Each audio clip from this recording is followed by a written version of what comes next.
السلام علیکم میرے پیارے پیارے ریڈرس، امید کرتی ہوں آپ سب خیریت سے ہوں گے۔ میں ہوں آپ کی رائٹر ہانا خان۔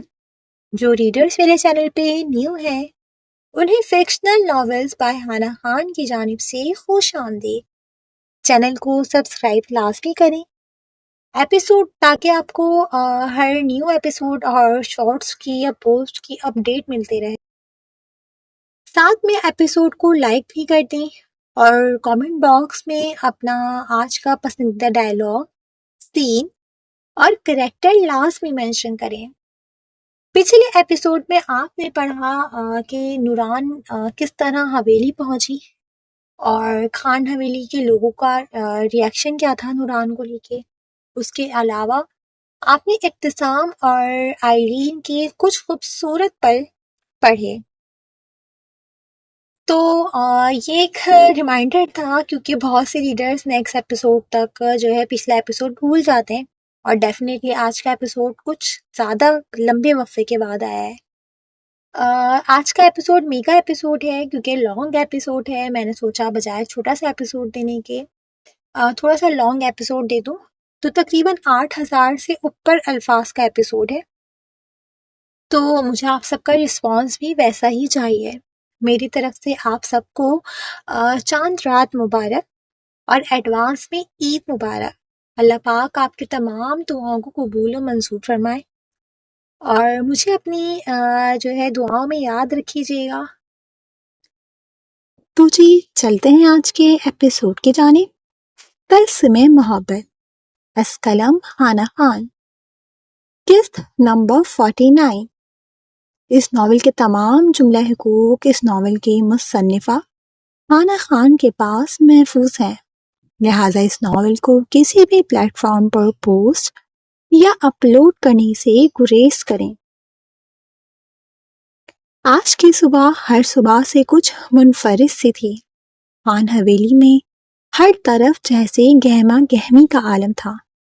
جہاں یزدان خانزادہ غازیان، سیان، دائس اور شہروز کے ہمراہ مردانے میں موجود تھا، وہیں زاویان، کیان اور شاویز کے ہمراہ خان حویلی سے جڑے بڑے سے سبز میدان میں رات میں ہونے والے فنکشن کی تیاریوں میں مصروف تھے کہ کارچ پورچ میں آ کر رکتی سردار صاحب کی بلیک لینڈ کروزر کو دیکھ کر تینوں نے ہی ایک دوسرے کو سوالیہ نظروں سے دیکھا تھا، کیونکہ زریام خانزادہ کل صبح کا گیا اب واپس لوٹا تھا۔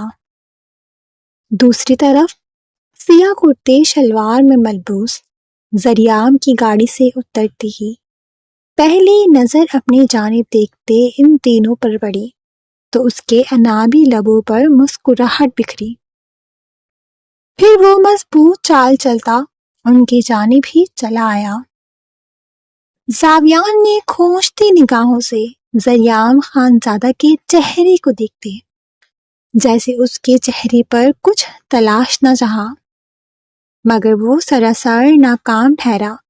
سردار زریام خانزادہ کے چہرے پر صرف مسکراہٹ رقصہ تھی جو کسی بھی ریاکاری سے پاک تھی۔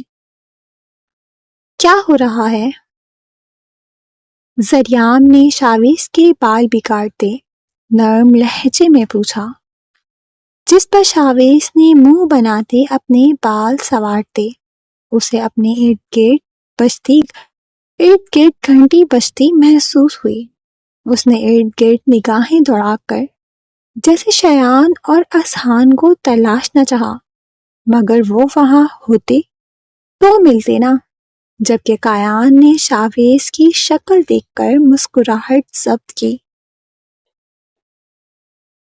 وہ تینوں ہی جانتے تھے کہ جب زریام کے ہتھے شیان اور اذہان نہیں چڑھتے تھے تو آخری شکار شاویز ہی بچتا تھا۔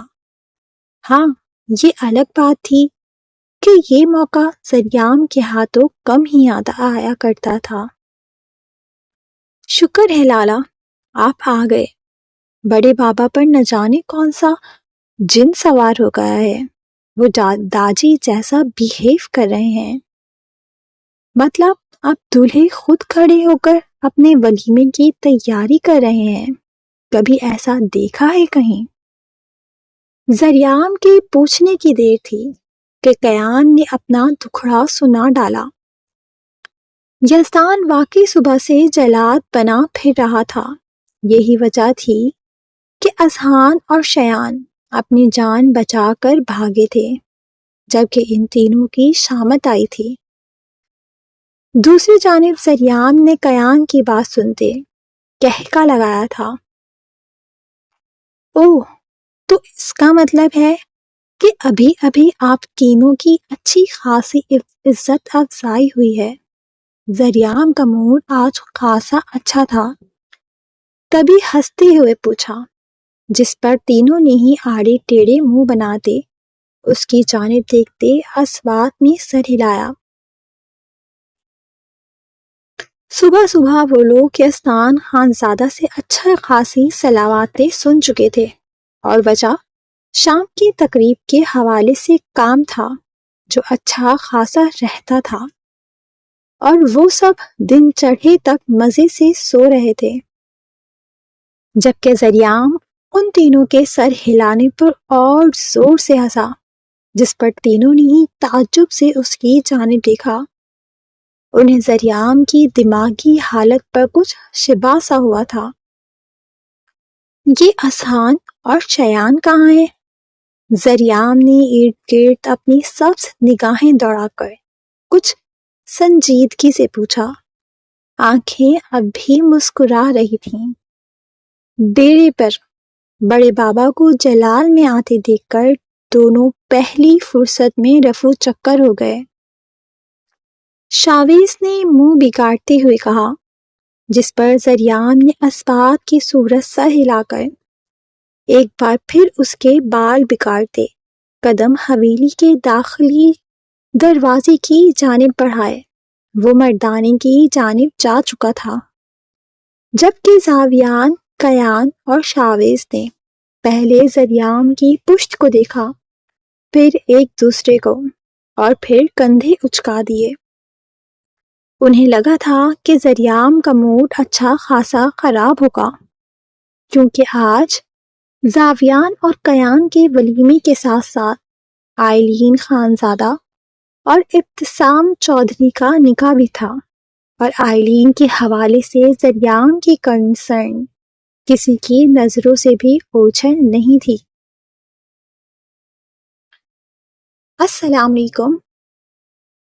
زریام نے مردانے میں داخل ہوتے بلند آواز میں سلام کرتے اپنے قدم اس صوفے کی جانب بڑھائے جس پر یزدان خانزادہ بیٹھا تھا، جبکہ اپنے بابا جان کی جانب اس نے آئیبرو اچکا کر صورتحال جاننے کی کوشش کی، جس پر غازیان خانزادہ نے شرارت سے آنکھیں گھمائی تھیں، جس پر زریام نے کچھ پریشانی سے خود کو گھورتے یزدان کی جانب دیکھا۔ خیال آ گیا سردار صاحب کو کہ واپس بھی آنا ہے؟ یزدان جو مردانے میں موجود کام مداروں کے مسئلے سننے میں مصروف تھا کہ زریام کو سیاہ رنگ کے کرتے شلوار میں نکھرا سے آتے دیکھ کر اپنی بات ختم کرتے انہیں جانے کا اشارہ کرتے ہوئے طنزیہ لہجے میں کہا، جبکہ وہ لوگ بھی یزدان کا شکریہ ادا کرتے زریام کو سلام کرتے وہاں سے نکلتے چلے گئے تھے، جس پر زریام نے ہلکے سے مسکراتے ان کے سلام کا جواب دیتے ان کے جانے کے بعد لب دباتے مسکراہٹ ضبط کی۔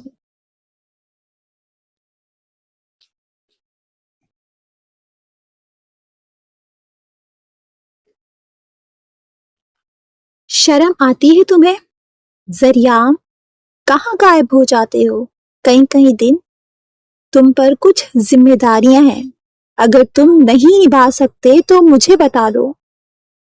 یزدان کا لہجہ اب بھی سنجیدہ اور دو ٹوک سا تھا، جس پر زریام نے اس کے برابر میں ٹکتے اس کی جانب مسکراہٹ اچھالی۔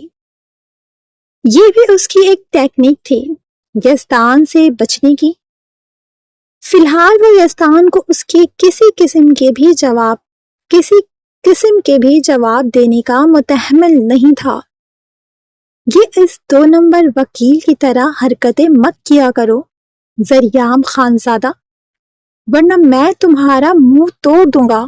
تمہارے باپ نے اپنے پیچھے مجھے کم خوار نہیں کروایا جو اب تم اس کے نقش قدم پر چل رہے ہو۔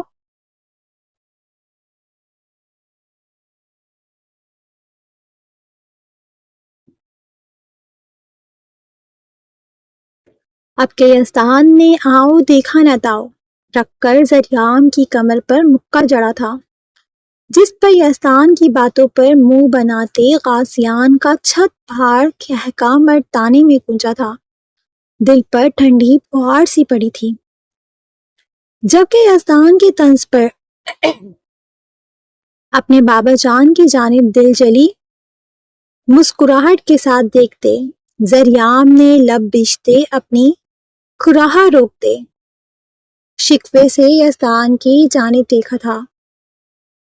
آج بے عزتی سب کے سامنے ہوئی تھی، اس لیے فیل بھی زیادہ ہو رہی تھی، جبکہ باقی سب نے بھی مسکراہٹ ضبط کرتے ذریعام کی جانب دیکھا جو اب منہ پھلا کر نظریں پھیر کر بیٹھا تھا۔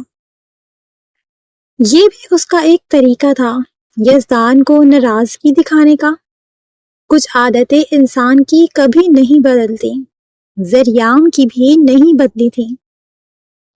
وہ یہ حرکتیں یزدان کے ارد گرد ہی کرتا تھا۔ بیزی تھا یار، غصہ کیوں کرتے ہیں؟ ذریعام نے شروع میں منہ بناتے آخر میں یزدان کے کندھے پر سر رکھتے محبت سے کہا، جبکہ سبز آنکھوں میں شرارت ناچ رہی تھی۔ جس پر یزدان نے غور سے اس کی جانب دیکھا، ذریعام خانزادہ، یہ بات کبھی مت بھولنا کہ تمہیں میں نے اپنی گود میں کھلایا ہے اور میں یزدان خانزادہ ہوں۔ تم کیا کیا کرتے پھر رہے ہو اور تمہاری اس دماغ میں کیا چل رہا ہے مجھے سب معلوم ہے۔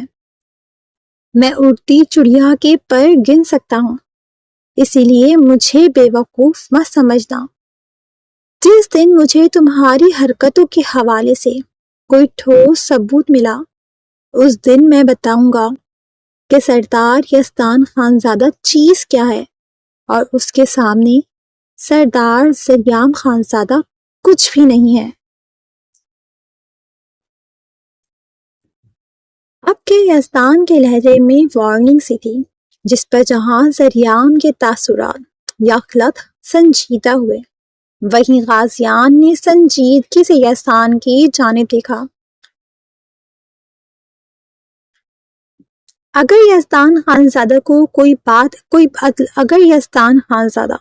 کوئی بات کر رہا تھا تو یقیناً اس کے پیچھے کوئی ٹھوس وجہ تھی، جبکہ دائس، شہروز اور زیان کے لبوں سے بھی مسکراہٹ سمٹی تھی۔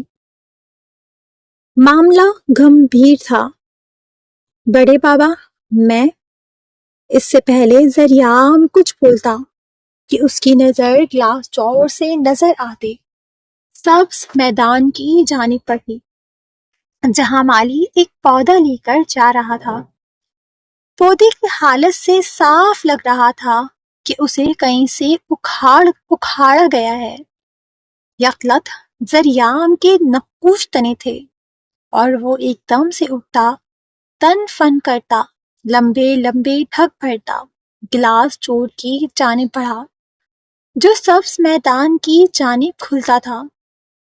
تو وہیں ذریعام خانزادہ کے من پسند گزیبو گارڈن سے بھی جڑا تھا، جس کا مین راستہ لاؤنج سے جاتا تھا، اور وہ مالی گزیبو کی جانب سے ہی آ رہا تھا، جس کا ایک ایک پودا ذریعام خانزادہ نے اپنے ہاتھوں سے لگایا تھا۔ یہ پودا کس کی اجازت سے آپ نے میرے گزیبو سے نکالا ہے؟ مالی جو مگن انداز میں اپنے ہاتھ میں پکڑے پودے کو لگانے کی جگہ ڈھونڈ رہا تھا، اپنے پیچھے سے آتی سپاٹ سی آواز پر وہ بری طرح اچھلا تھا، جبکہ دوسری طرف زریام نے کافی حد تک اپنے غصے پر ضبط کرنے کی کوشش کرتے سنجیدہ آواز میں مالی کو مخاطب کیا تھا۔ دوسری طرف زریام کے اتنے جارحانہ انداز میں گلاس ڈور کی جانب بڑھنے پر اندر بیٹھے پانچوں بھی تیزی سے اس کے پیچھے لپکے تھے۔ سردار سائیں، وہ جبی نے بولا تھا کہ چھوٹی خان بیوی نے کہا ہے کہ اس پودے کو نکال دو، یہ آپ کو پسند نہیں ہے۔ مالی نے تھر تھر کانپتے ہوئے اپنی بیٹی کا حوالہ دیا جو محض 10 سال کی تھی اور اس کی بیوی کے ہمراہ سرونٹ کوارٹر میں رہتی تھی، جسے پریوش نے کہا تھا کہ وہ اپنے بابا سے کہہ کر یہ پودا غزیبو سے نکال دے۔ تبھی جانتے تھے کہ سردار زریام خانزادہ غصے کا انتہائی تیز ہے، اسی لیے وہ مالی پل میں خوف زدہ ہوا تھا۔ مورے نے کہا ہے۔ زریام نے زیر رب سرگوشی کی۔ اس کے پیچھے ہی کھڑے غازیان نے اپنے دونوں بازو اپنی پشت پر باندھ تھے، اپنے قدم آگے بڑھاتے بیچ میں مداخلت کی۔ آپ کی مورے نے ہی کہا تھا کہ یہ پودا آپ کو کچھ خاص اپنے گزیبو میں پسند نہیں ہے، اسی لیے شاید خانم نے ہی نکالنے کو کہا ہے۔ انہوں نے گزیبو میں ٹہلتے ہوئے مجھے بتایا تھا۔ غازیان نے تحمل سے کہہ دے کچھ ناسمجھی سے زریام کے اس اچانک بدلتے تاثرات کو ملاحظہ کیا۔ میں نے موری کو کہا تھا یہ پودا میری ملکیت میں تھا، مطلب میرا تھا، اور سب جانتے ہیں جو چیز میری ملکیت میں آتی ہے وہ میری ہی ہوتی ہے، چاہے پھر وہ مجھے پسند ہو یا نہیں۔ اتنا خوبصورت پودا تھا، ایسے ہی مورے نے اسے اس کی جگہ سے اکھاڑ کر خراب کرا دیا۔ غازیان کی بات سنتے زریام نے کچھ جنونیت سے کہا، پھر افسوس سے سر جھٹکتے اس نے قدم مالی کی جانب بڑھائے۔ لائیں، یہ مجھے دیں، اور آئندہ میری اجازت کے بغیر آپ میرے پودوں سے چھیڑ چھاڑ نہیں کریں گے، چاہے کوئی بھی کہے۔ زریام نے احتیاط سے وہ پودا تھامتے اس مالی کو تاکید کرتے اپنے قدم مخصوص گزیبو کی جانب بڑھائے۔ اس وقت نفاست پسند سردار زریام خانزادہ کو نہ تو اپنے صاف ستھرے کپڑوں کی فکر تھی اور نہ ہی اپنے ہاتھوں کی۔ وہ ہاں، ایک دن غائب کیا ہو جاؤ، پوری دنیا جیسے الٹ پڑتی ہے، ایک ذرا سے غزیبو کا خیال نہیں رکھ سکتے۔ زریام زیر لب غصے سے بڑبڑاتا تیز تیز قدموں سے مخصوص مقام کی جانب بڑھا تھا، جبکہ اس کے پیچھے ہی یزدان خانزادہ بھی اس کے ہم قدم ہوا، جبکہ باقی چاروں سر جھٹکتے واپس مرتانے کے اندر جا چکے تھے۔ پودے کو واپس اس کی جگہ پر لگا دے، زریام کے ماتھے پر پڑے بل پل میں زائل ہوئے تھے، جبکہ یزدان نے غور سے زریام کے چہرے کے تاثرات کو دیکھا۔ یہ دوبارہ صحیح نہیں ہوگا، یہ مرجھا چکا ہے، محنت بیکار ہے زریام۔ یزدان نے اپنے ہاتھ پشت پر باندھے سنجیدگی سے کہا، جس پر زریام نے گردن ترچھی کر کے یزدان کی جانب دیکھا اور مسکرا دیا۔ بڑے بابا، آپ خود دیکھیں گے، یہ دوبارہ اپنی جڑیں پکڑ لے گا اور ایک بار پھر سے پھول دینے لگے گا۔ زریام کے لہجے میں ایک عزم سا تھا۔ یہ پودے اور انسان ایک جیسے ہی ہوتے ہیں زریام خانزادہ، اگر ان کا خیال نہ رکھا جائے تو جیسے یہ مر جاتے ہیں ویسے ہی انسان بھی رویوں اور لہجے سے اندر سے کھوکھلے ہو جاتے ہیں اور پھر کبھی پہلے جیسے نہیں ہو پاتے۔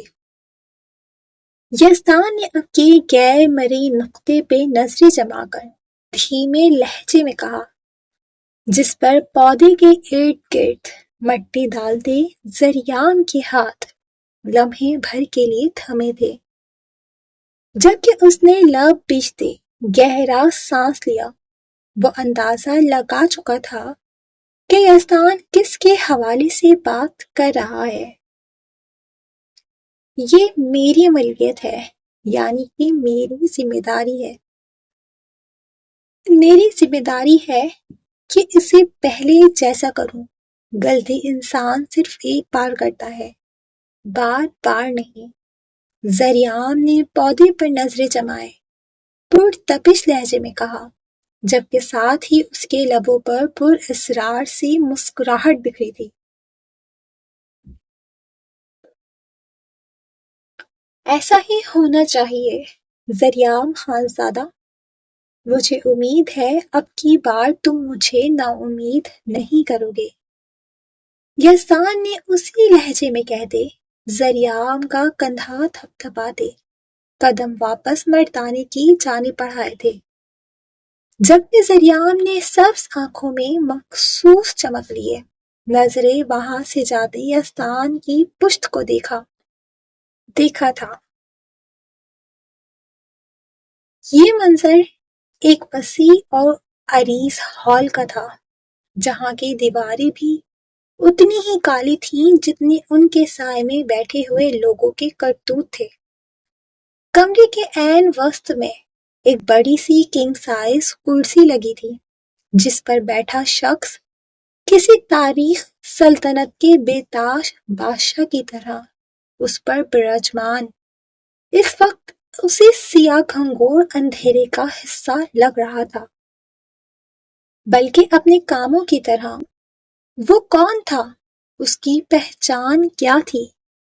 یہ کوئی نہیں جانتا تھا، یہاں تک کہ اس کمرے میں آرام دہ صوفوں پر حرام مشروب ہاتھوں میں لیے بیٹھے لوگ بھی نہیں۔ مگر ہاں، اگر یہ کہا جائے کہ وہاں بیٹھا ہر شخص اپنی سانسیں لینے کے لیے بھی اس شخص کا محتاج تھا، تو یہ غلط نہیں ہوگا۔ وہ شخص اتنا ہی بے رحم اور مفاد پرست تھا کہ وہ اپنے فائدے کے لیے کسی کی جان لینے سے پہلے ایک پل کے لیے بھی نہیں سوچتا تھا۔ یہی وجہ تھی کہ اس کمرے میں اپنی اپنی نشستوں پر بیٹھے لوگوں کا دل و دماغ پر اس گھنونے شخص کا خوف تھا۔ سب کو ہی اپنی زندگیاں پیاری تھیں، حالانکہ زندگی اور موت اللہ کے ہاتھ میں ہے، مگر گناہوں میں لتھڑے وجودوں کے دل میں شاید اب اپنے رب سے زیادہ اس شیطان صفت وجود کا خوف زیادہ تھا۔ نعوذ باللہ، یہ وہ لوگ تھے جو رب کریم کو بھولے بیٹھے ایک سیاہ گدلے دلدل میں گرتے ہی جا رہے تھے۔ کیا انہیں مرنا نہیں تھا؟ کیا ان کے دلوں پر رب کریم مہرے لگا چکا تھا، جو اپنی آخرت کو بھولے معصوم جانوں پر ظلم ڈھا رہے تھے؟ ان کے منصوبے اس تاریک ہیبت ناک کمرے کی طرح ہی دہشت ناک تھے۔ ان شرفا کی باوقار شخصیت کے پیچھے انتہائی ناپاک اور گھناؤنے چہرے چھپے تھے۔ اس کمرے میں سگریٹ کے دھوئیں اور حرام مشروبات کی ملی جھولی ایک عجیب سی بدبو کا راج تھا، جو اس تاریخ منظر کو اور بھی دہشت ناک بنا رہا تھا۔ ہر کوئی اپنی ہی دنیا میں گم تھا، ان کے دلوں میں برائی کی آگ بھڑک رہی تھی، ان کے چہرے پر سجے مکرو تاثرات کسی بڑے طوفان کے پیش خیمہ تھے، جیسے ایڈرن کہاں ہے؟ رابطہ ہوا؟ اس تاریخی میں ڈوبی کرسی پر بیٹھے شخص کی باروب آواز پر وہاں بیٹھی ایک عورت نے جھرجھرو سی لی تھی۔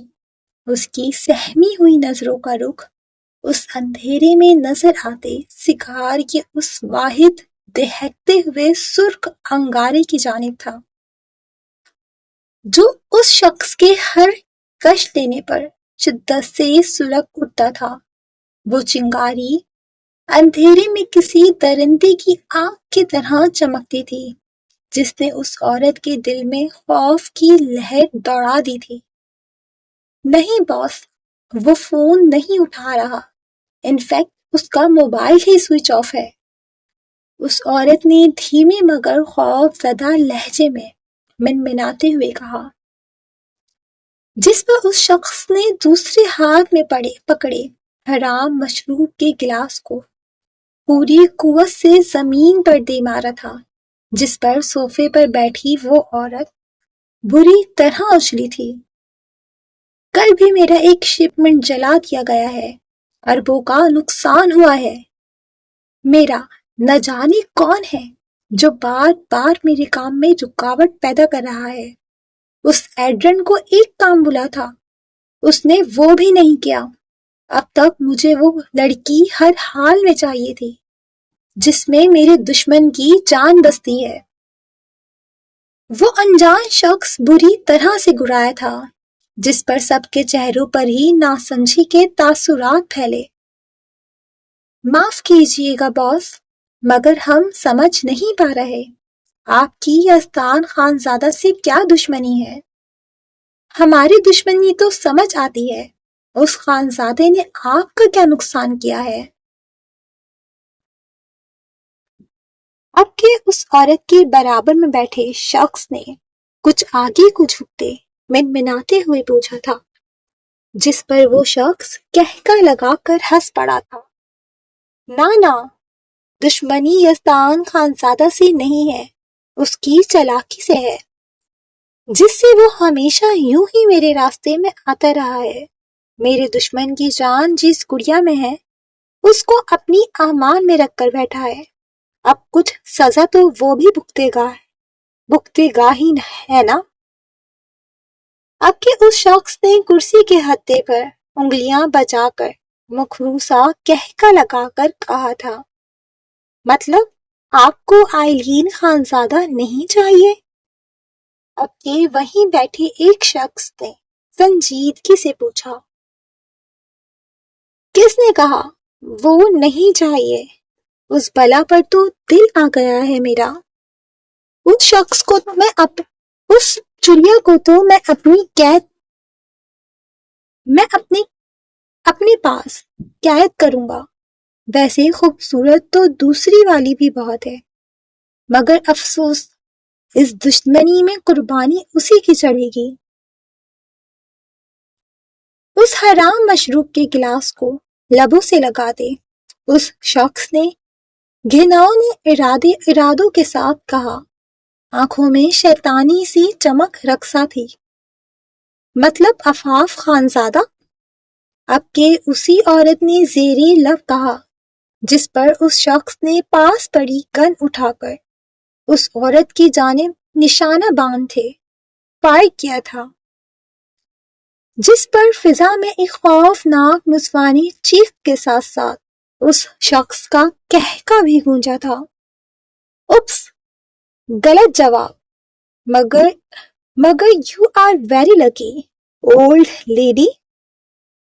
اس شخص نے اب کے دل جلی سی مسکراہٹ لبوں پر سجا دے سراسر اس عورت کا مذاق اڑایا تھا، جس پر اس عورت نے اپنے خوف سے دھڑکتے دل پر ہاتھ رکھتے گردن ترچھی کرتے اس واس کی جانب دیکھا تھا جو زمین پر کرچیوں کی صورت بکھرا پڑا تھا۔ عفاف خانزادہ نہیں، عفاف ملک، ابراہیم ملک کی بیٹی ہے وہ۔ اس شخص کے تصحیح کرنے پر ان دو وجودوں کو جیسے صاف سسونگا تھا، جبکہ وہیں بیٹھا ایک شخص انتہائی مطمئن تھا۔ ایڈرن سے جلد از جلد رابطہ کرو، ورنہ اس کی بہن کی جان لے لو۔ وہ خود ہی تڑپتا ہوا سر کے بل چلتا ہوا میرے پاس آئے گا۔ اس شخص نے سگار سے گہرا کش لیتے مکروہ لہجے میں کہتے کچھ وقفہ لیا، پھر مزید گویا ہوا، مجھے خان حویلی سے جڑی ایک ایک انفارمیشن چاہیے۔ پچھلی بار وہ سرمئی آنکھوں والی چڑیا میرے چنگل سے بچ نکلی تھی، اب کی بار ایسا نہ ہو۔ ایڈرن سے بولو جلد سے جلد اس چڑیا کو میرے حوالے کرے۔ اس شخص کے لہجے میں اب کی بار ایسی گلیز سے خرکتی تھی اور زہرناکی تھی کہ اس میں چھپی وحشت فضا میں پھیلی اس حرام مشروب اور سگریٹ کی بو سے بھی زیادہ گلیز محسوس ہو رہی تھی۔ آئلین خانزادہ کو مہرہ بنا کر میں یزدان خانزادہ کو مجبور کر دوں گا کہ وہ عفاف ملک کو میرے حوالے کر دے۔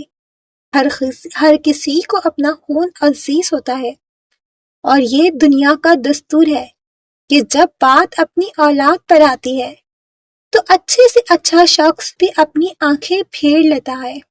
نہ جانے اس شاطر شخص نے میری آزادی کی چابی کو کہاں چھپایا ہے۔ وہ شخص مزید گویا ہوا، اس کے لہجے میں اب کی بار انتقام کی آگ کی تپش سے محسوس ہوئی تھی، جس پر وہاں بیٹھے دو لوگوں نے ایک دوسرے سے نظروں کا تبادلہ کیا۔ انہیں اس وقت اپنی جان خطرے میں پڑتی محسوس ہو رہی تھی۔ خان حویلی اور اس کے ارد گرد آئلین خانزادہ کی کڈنیپنگ کے فوری بعد سیکیورٹی مزید سخت کر دی گئی تھی، جہاں سردار یزدان خانزادہ کی اجازت کے بغیر کوئی پرندہ بھی پر نہیں مار سکتا تھا۔ یہاں تک کہ حویلی میں ملازم بھی اس نے قابل اعتماد رکھے تھے، جو ایک عرصے سے نسل در نسل خانوں کے خدمت گزار تھے، جن کے لیے سردار یزدان خانزادہ کے خلاف جانا ایسا تھا جیسے موت کو گلے لگانا۔ وہ اتنے ہی ایماندار تھے جنہیں خریدنا ناممکنت میں سے تھا۔ ان کے علاوہ صرف ایک شخص تھا جو خان حویلی میں بغیر کسی رکاوٹ کے آ اور جا سکتا تھا، اور وہ تھا ایڈرن مارکوف، جس سے فی الحال ان کا رابطہ نہیں ہو پا رہا تھا، یا شاید وہ جان بوجھ کر یہ سب کر رہا تھا۔ آئلین کی کڈنیپنگ کے بعد خان حویلی میں کیا ہوا، وہ لوگ اس بات سے سرے سے ہی انجان تھے۔ اس ایک مرد اور ایک عورت کی آنکھوں میں خوف ہی خوف تھا۔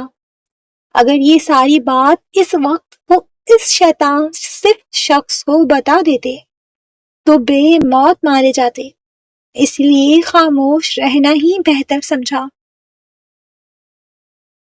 کیسا لگ رہا ہوں میں خانم؟ یزدان نے اپنے اوپر پرفیوم چھڑکتے سرمئی آنکھوں میں ڈھیروں شرارت لیے اپنے آگے ہی شیشے کے سامنے کھڑی آئلہ کو چھیڑا۔ وہ اس وقت کریمی رنگ کے کلف لگے کرتے شلوار میں ملبوس تھا، جبکہ ڈارک براؤن رنگ کی مردانہ شال بیڈ پر بے ترتیب سی رکھی تھی، جس پر آئلہ نے اپنی ڈارک براؤن آنکھوں کو اٹھا کر یزدان خانزادہ کی چمکتی آنکھوں کی جانب چمکتی آنکھوں سے دیکھا، ہمیشہ کی طرح نظر لگ جانے کی حد تک دلکش۔ آئلہ نے اپنے بھاری کامدار رسٹ کلر کے دوپٹے کو سر پر درست کرتے یزدان کی جانب مڑتے اس کے سینے پر اپنے دونوں ہاتھ رکھتے چمکتی ستائشی بھری آنکھوں سے مسروریت سے کہا۔ ڈارک براؤن آنکھوں میں ڈھیروں تشنگی کے ساتھ ساتھ شکوہ بھی تھا۔ میرا چاند بھی ہمیشہ کی طرح حسین لگ رہا ہے، یزدان نے محبت سے چول لہجے میں کہتے آئلہ کی کمر کے گرد بازو ڈالتے اسے اپنے مزید قریب کرتے، پہلے اس کے لبوں پر ہلکا سا بوسہ دیا، پھر اس کی پیشانی چوم کر اسے اپنے سینے میں بیجا۔ اگر یزدان خانزادہ سے پوچھا جاتا کہ سکون کیا ہے تو وہ آئلہ یزدان خانزادہ کا نام بے جھجک لیتا۔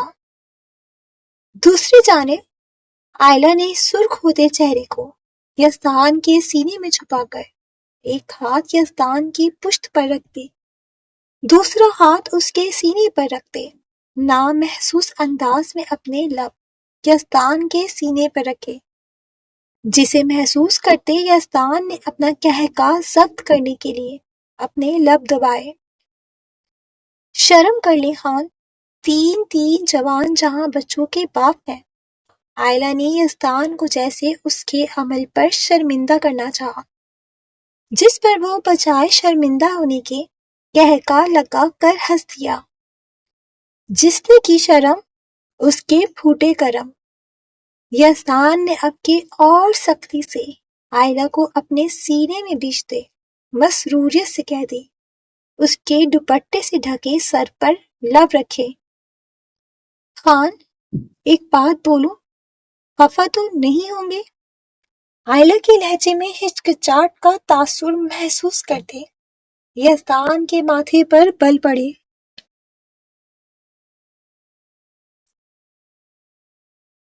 آپ کو کب سے اپنی بات کہنے کے لیے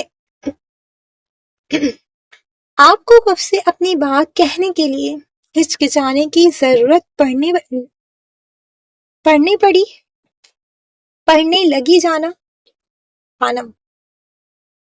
ضرورت پڑنے لگی خانم؟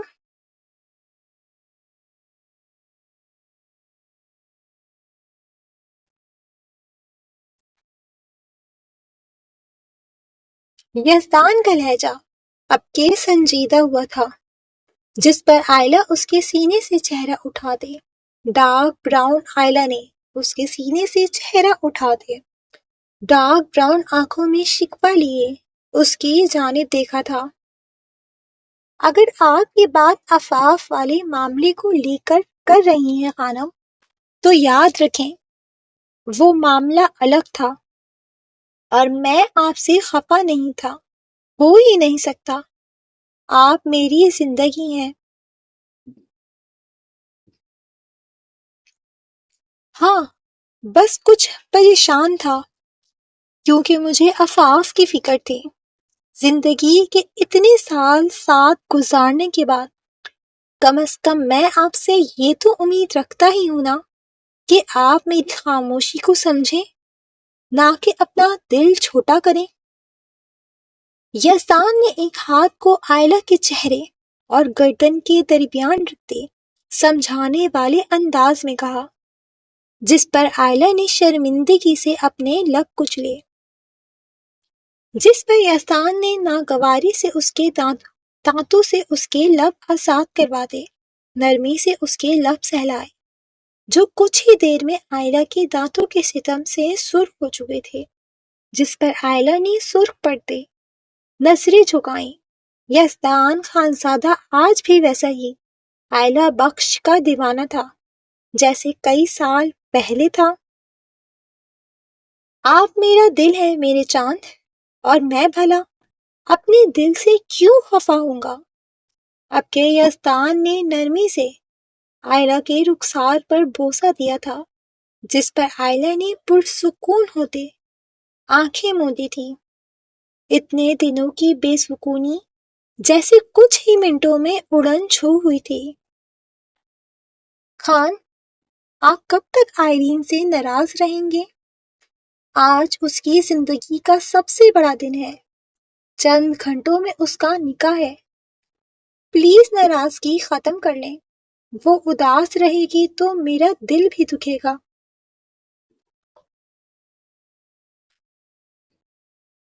اب کے آئلہ نے یزدان کے بازو پر ہاتھ رکھتے امید بھری نظروں سے یزدان کی جانب دیکھتے جیسے التجا سی کی تھی، جس پر یزدان کے نقوش یک لت تنے تھے۔ پھر اس نے آئلہ کو اپنی گرفت سے آزاد کرتے بیڈ کی جانب قدم بڑھا دے، بیڈ پر پڑی مردانہ شال اٹھا دے اپنے کندھوں پر ڈالی تھی، جس پر آئلہ نے افسوس سے اس کی جانب دیکھا۔ ایسا نہیں ہے خانم کہ مجھے آئلین کی پرواہ نہیں ہے، یا میں اب اس سے نفرت کرتا ہوں۔ وہ ہماری اولاد ہے، میری خانم کے وجود کا حصہ۔ مجھے وہ آج بھی اتنی ہی عزیز ہے اتنی ہی عزیز ہے جتنی تب تھی جب وہ پہلی بار میرے ہاتھوں میں آئی تھی۔ یزدان نے بولتے بولتے کچھ توقف لیا، پھر مزید گویا ہوا، لیکن یہ بھی حقیقت ہے کہ میری اسی بیٹی نے، جسے میں نے آج تک کانٹا بھی نہیں چھپنے دیا، اس نے میرا مان توڑا ہے۔ صرف اور صرف آئلین کی وجہ سے میں میری عفاف گڑیا سے نظر نہیں ملا پا رہا۔ جانتی ہے مجھے کتنی شرمندگی ہوتی ہے جب میں عفاف کو بولتا ہوں کہ میں آپ کا بابا ہوں اور آپ میری بیٹی ہو۔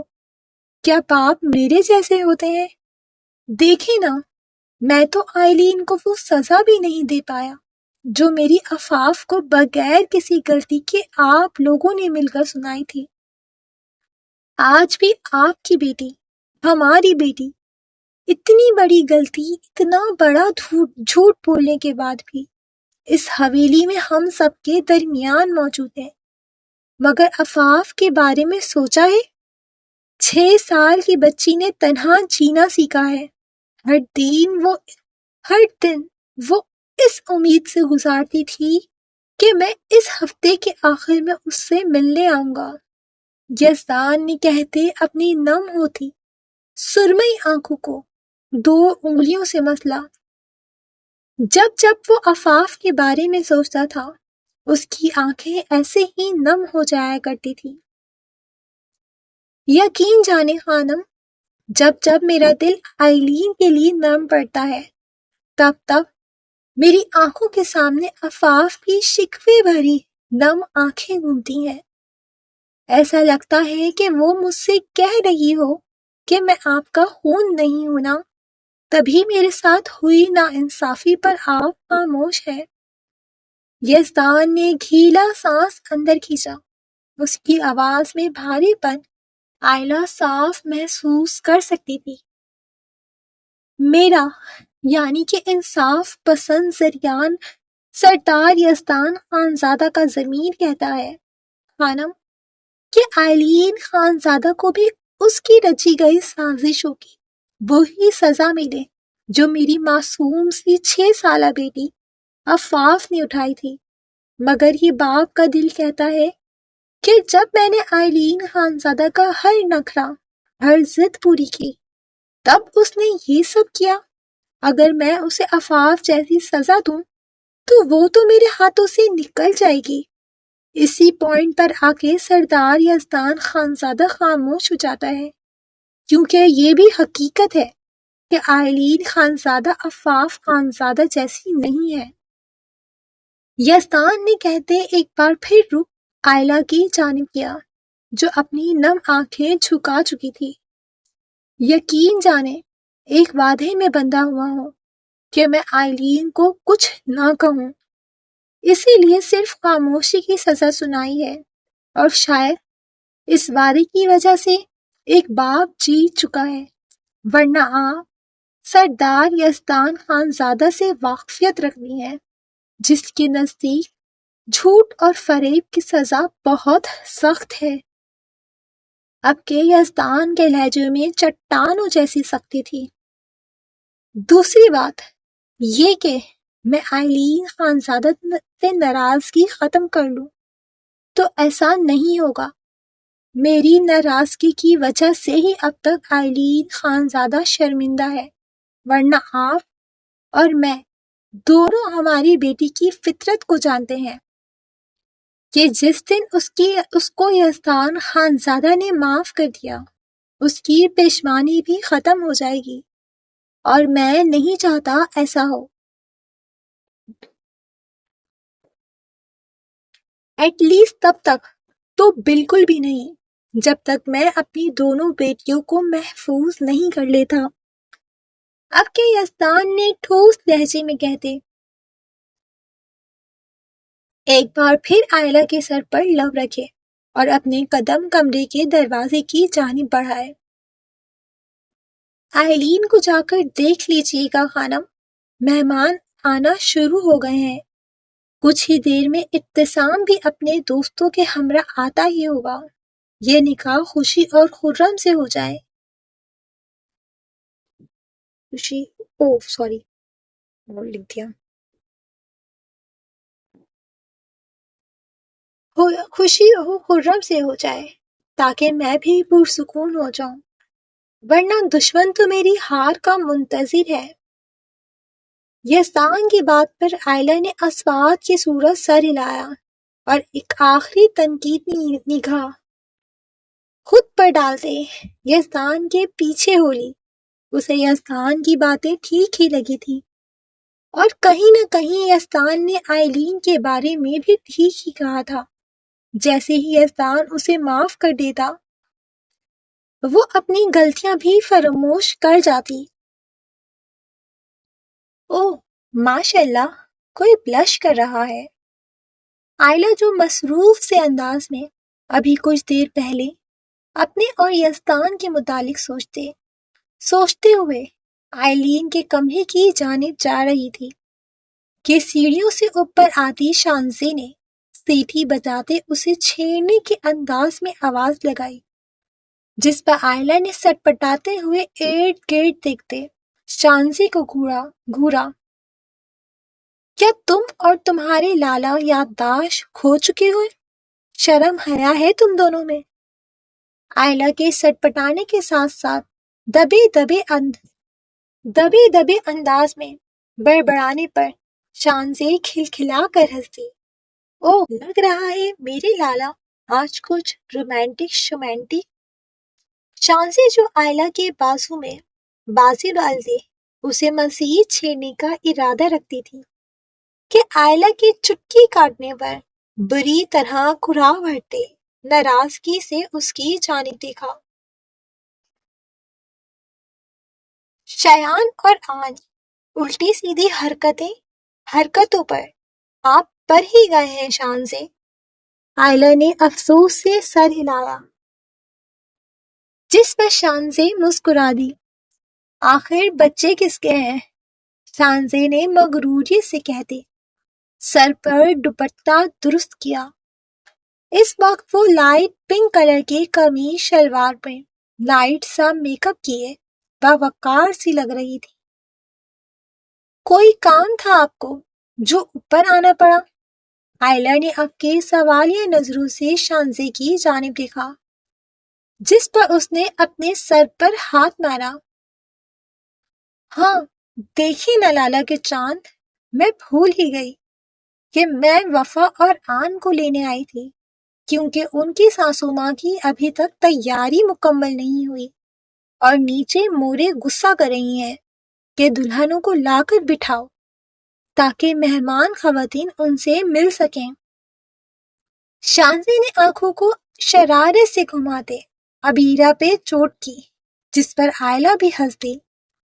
وہ شانزے کی رگ سے واقفیت رکھتی تھی، اسی لیے اس کی بات کا مطلب سمجھ چکی تھی اور یہ بھی جانتی تھی اس بلا نے بخشنا عبیرہ کو بھی نہیں تھا. چلو تو پھر جاؤ، میں بھی آئلین کو دیکھ لوں، ابتسام بھی آتا ہی ہوگا.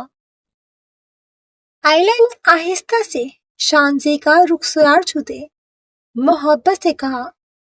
اسے شانزے اتنی ہی عزیز تھی جتنی پرویش. یہی وجہ تھی کہ آج تک خان حویلی میں یکجہتی تھی، کیونکہ وہ سب ایک دوسرے سے جڑے تھے. مگر نہ جانے ان کے بچوں کو کس کی نظر لگ چکی تھی. دوسری جانب شانزے آئلہ کی بات میں اسبات کی صورت سر ہلا کر اس کے ہاتھ پر بوسہ دیتی وفا اور عنایہ کے کمرے کی جانب بڑھ گئی تھی تاکہ انہیں نیچے لے جا سکے.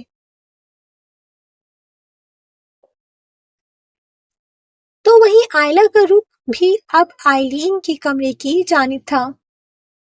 آئلہ نے جب دھیرے سے دستک دی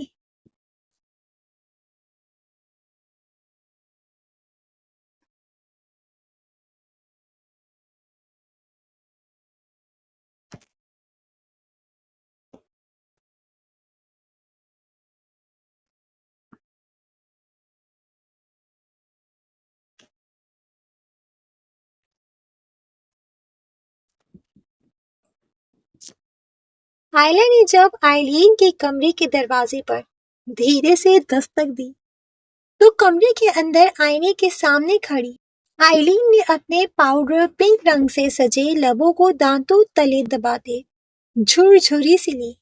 وہ اس وقت اپنے وجود پر سجے اس جوڑے کو نہار رہی تھی جو ابتسام کی پسند کا عکس تھا۔ دستک کی آواز پر اس نے مسکراتی نظروں سے دروازے کی جانب دیکھا۔ آ جائیں۔ آئلین کی چہکتی ہوئی آواز پر آئلہ کو کہیں دل میں اطمینان سا اترا تھا۔ پھر وہ دروازہ کھولتے اندر کی جانب بڑھی۔ ماشاء اللہ، آئلہ کے لبوں سے بے ساختہ پھسلا تو آئینے کے سامنے کھڑی اپسرا شرم و حیا کے 100 رنگوں میں ڈھل گئی۔ آج اس کے دل کی دھڑکنیں ایک فاتحانہ لے پر رقص کر رہی تھی۔ اس کا دل چاہ رہا تھا کہ وہ چلا چلا کر پوری دنیا کو بتائے کہ اس کی دعائیں قبولیت کا درجہ پا چکی ہیں۔ اسے اس کا محبوب ملنے والا ہے۔ اس کی خوشی کا اندازہ اس کے چہرے پر پھیلی گلابی شفق اور لبوں پر مچلتی مسرور سی مسکراہٹ اور آنکھوں میں جگمگاتے ستاروں سے بخوبی لگایا جا سکتا تھا۔ آئلہ نے بے ساختہ اس کے مہکتے دو آتشہ حسن سے نظریں پھیر لی۔ اسے ڈر تھا کہ کہیں اس کی بیٹی کی خوشیوں کو اس کی نظر نہ لگ جائے۔ مورے، میں کیسی لگ رہی ہوں؟ آئلین نے گول گول گھوم کر چہکتے ہوئے پوچھا۔ اس وقت وہ سفید رنگ کے بھاری گھیردار غرارے میں حوروں کو بھی مات دیتی۔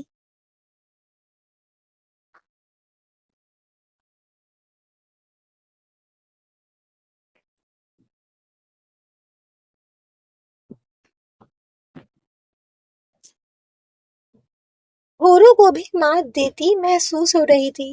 لباس پر باریک سنہرے ریشم کٹ دانے اور چمکتے نگوں کا ایسا نفیس کام تھا جیسے چاندنی میں ستارے ٹانک دیے گئے ہوں۔ ماتھے پر سجی نازک سی بندیا، ناک پر جھولتی نت اور ہاتھوں کے حنائی پوروں میں چھنکتی چوڑیاں اسے روایتی حسن کا شاہکار بنا رہی تھی۔ ساتھ ہی نفیس سا سافٹ میک اپ کیے، لبوں پر پاؤڈر پنک لپسٹک لگائے، سرمئی آنکھوں کو کاجل کی تیکھی دار سے سجائے، وہ کسی افسرہ سے کم نہ تھی۔ حیا سے جھکتی اور اٹھتی پلکیں جنہیں مسکارے کی دوہری تہ نے مزید گھنا اور بھوچل کر دیا تھا، ابتسام چودھری کو گھائل کرنے کے لیے تیار تھی۔ تو وہیں بیڈ پر رکھی وہ سرخ رنگ کی چنری اپنی تمام تر و آب و تاب کے ساتھ موجود تھی، جسے نکاح کے مقدس لمحے میں اوڑھ کر اسے ابتسام کی دلہن بننا تھا، ہمیشہ کی طرح حسین۔ آئلہ اپنے ہی جواب پر کھلکھلا کر ہنس دی۔ باپ بیٹی دونوں ہی خود سے شدید قسم کے obsessed تھے۔ خوش ہے میرا چاند؟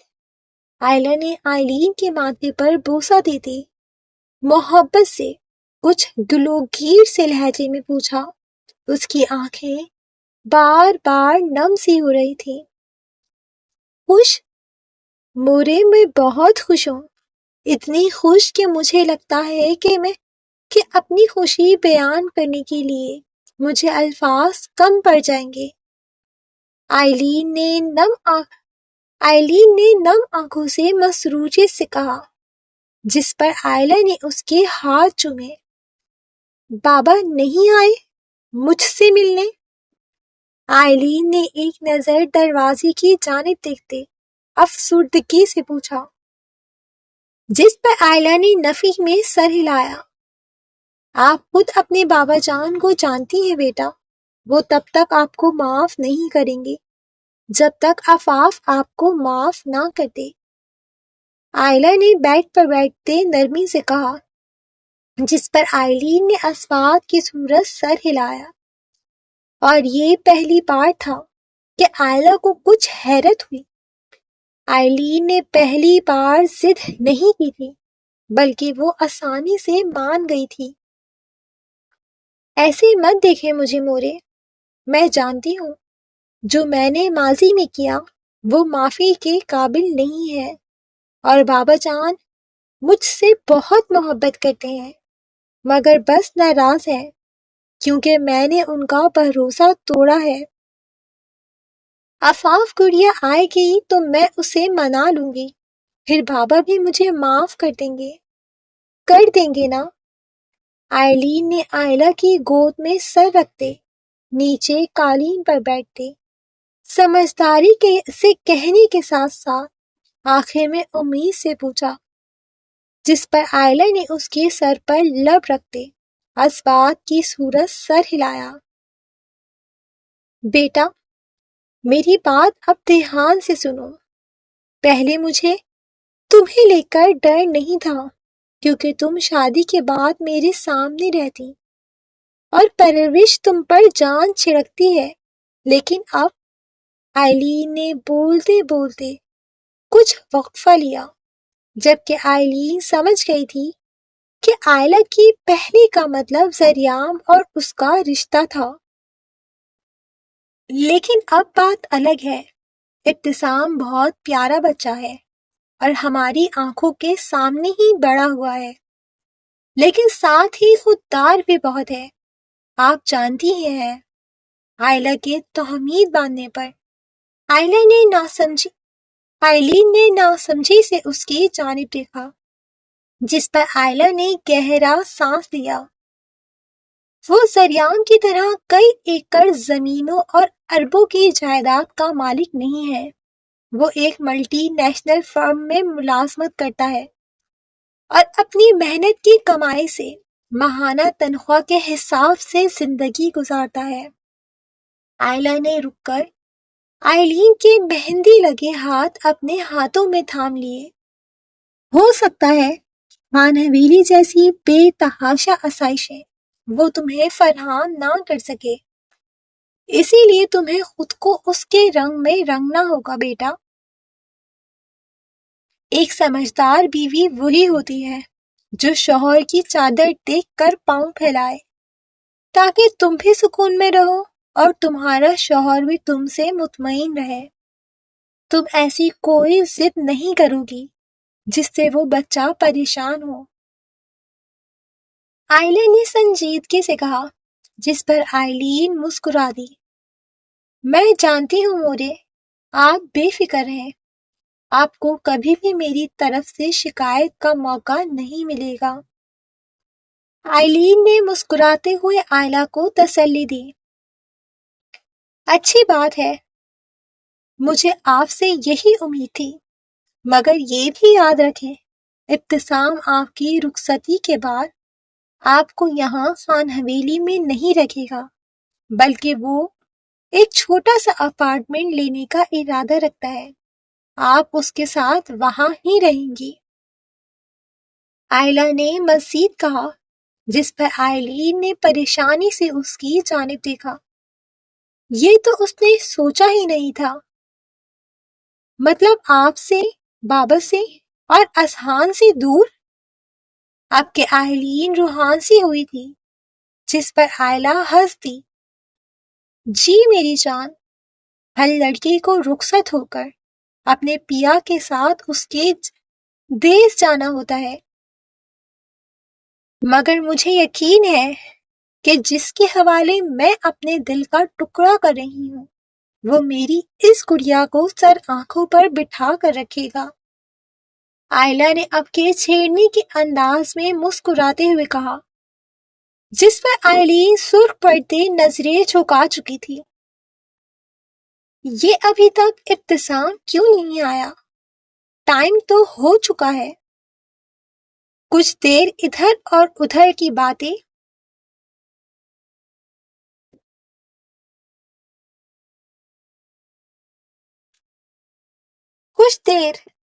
اور ادھر ادھر کی باتیں کرنے کے بعد آئلہ کی نظریں بے ساختہ وال کلاک کی جانب اٹھی تو اسے دھکا سا لگا۔